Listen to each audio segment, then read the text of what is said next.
జమ్మూ కాశ్మీరు హిమాలయాలకు పోతే మంచు అందాలను చూసుకుంటే ఎంత అంటే అంత సంబరపడొచ్చు. మంచు గడ్డల నడుమ వణుక్కుంటా కూడా ఆడుకుంటారు వాటితోటి. చలికాలం కాకుండా ఎండాకాలం కూడా మంచు కురిస్తే బాగుండు అని అనుకుంటారు చాలా మంది.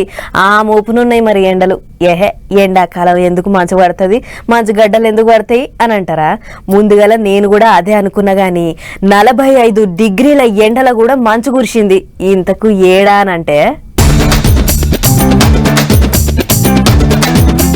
మంచుగడ్డలు చూసి జమ్మూ కాశ్మీర్లో లేకుంటే హిమాలయాల గిట్టనేమో అనుకునేది.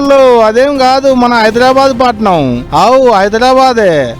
ఊకో హైదరాబాద్ లో అది కూడా నిండు ఎండాకాలంలో మంచుగడ్డలు పడుడేంది? మేమేమన్నా పిచ్చోళ్ళ లెక్కన కానొస్తున్నావా ఏందని గరంగా కూలి. మీరు నమ్మినా నమ్మకున్నా నేను చెప్పేది మీరు వినేది బరాబర్ వాజీబే. శంషాబాద్ నాదర్గుల్ నడుమ ఔటర్ రింగ్ రోడ్డు మీదకి మంచుగడ్డల్ని చూసి పబ్లిక్ ది హిమాలయాలకు పోయినంత సంబరం.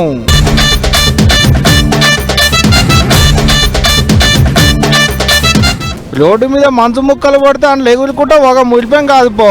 ఒకరిని పట్టకొకరు ఫోటోలు వీడియోలు గుందుడు, సోషల్ మీడియాలో పెట్టుడు, హైదరాబాద్ లో మంచు కొండలు అనుకుంటా రాతలు రాసుడు.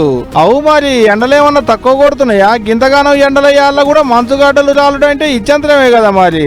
అన్నట్టు ఏడు ఎండలు కూడా దండిగుంటాయట. నుళ్ళు వానలంతా అలకగేం పడవాట, ఆలస్యంగానే శినుకులు రాలుతాయట. అది కూడా ఎట్టంటే కరువుకే కరువు వచ్చేట అంతా. 150 ఎండ్ల కింద వచ్చిన కరువు వస్తుంది ఏడు అనేది మొగుల అధికారులు అంటున్నారు మాట. ఇదంతా ఎల్నీనో పుణ్యమే. ఎల్నీనో అంటే పసిఫిక్ మహాసముద్రం మీద గర్మిగాలులు గట్టిగా పెరిగి ఎండలు ఎక్కువ కొడతాయి అన్నట్టు. గా ఎండల పుణ్యమానే వానలు ఆలస్యంగా పడతాయి అంటారు అన్నట్టు మొగుల అధికారులు. ఇక ఎట్టుంటుందో ఏమో పోరి.